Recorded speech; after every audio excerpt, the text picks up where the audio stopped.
मुल्क भर की तरह हैदराबाद में यौम आशूर इंतहाई अक़ीदत और एहतराम से मनाया जा रहा है। यौम आशूर के मौके पर 100 से ज़ायद मातमी जुलूस निकाले जा रहे हैं। मरकज़ी जुलूस में मौजूद हैं डॉन के रिपोर्टर राशिद अली, उनसे जानते हैं। राशिद, बताइएगा जुलूस इस वक्त कहाँ पर पहुँचा है, कैसे इंतजाम देख रहे हैं? मीडिया वाला कोई भी आप रोको नहीं, वो बोले भाई मीडिया वाले हम थोड़े अड़े मीडिया वाले। हम कोशिश करते हैं कि अपने रिपोर्टर से रब्ता बहाल करें और इस बारे में मज़ीद उनसे जानें। मुल्क भर की तरह हैदराबाद में यौम आशूर इंतहाई अक़ीदत और एहतराम से मनाया जा रहा है। यौम आशूर के मौके पर 100 से ज़ायद मातमी जुलूस निकाले जा रहे हैं। मरकज़ी जुलूस भी निकाला गया है। वाज़ेह है इस मौके पर सिक्योरिटी के फुल प्रूफ इंतजाम किए गए हैं। डॉन के रिपोर्टर राशिद अली हमारे साथ मौजूद हैं। राशिद, ओवरऑल क्या सिचुएशन आप देख रहे हैं? जुलूस में कैसे इंतजाम हैं? अज़ादारान को नज़र न्याज और सबील का भी अहतमाम किया गया है उनके लिए?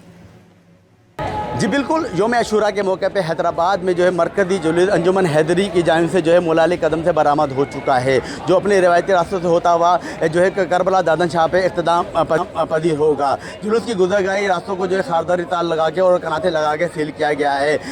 5000 से ज़ायद पुलिस एहलकार और रेंजर्स एहलकारों को सिक्योरिटी के फ़राइज़ के लिए मुकर्रर किया गया है, जो जुलूस की गुज़रगाही रास्तों पर जो है सिक्योरिटी के फ़राइज़ अंजाम दे रहे हैं। महकमा सेहत की जानिब से मेडिकल कैंप लगाए गए हैं। रेस्क्यू की जानिब से भी जो है वो यहाँ पर खिदमत अंजाम दी जा रही है। इस हवाले से जो है आने वाले जुलूस में मोमिनीन की जो तलाशी के बाद अंदर छोड़ा जा रहा है, जो यहाँ पर जो है वो मोमिनीन जो है वो जुलूस में शामिल होने वाले अफराद जो है वो जंजीर जनी भी करेंगे और मातम जनी भी करेंगे। जुलूस की गुज़रगाहों पे जो है ठंडे पानी की सबीलें लगाई गई हैं और जो है अपना इस हवाले से जो है वो कड़ी निगरानी की जा रही है। बहुत हमें अपडेट कर रहे थे इस बारे में।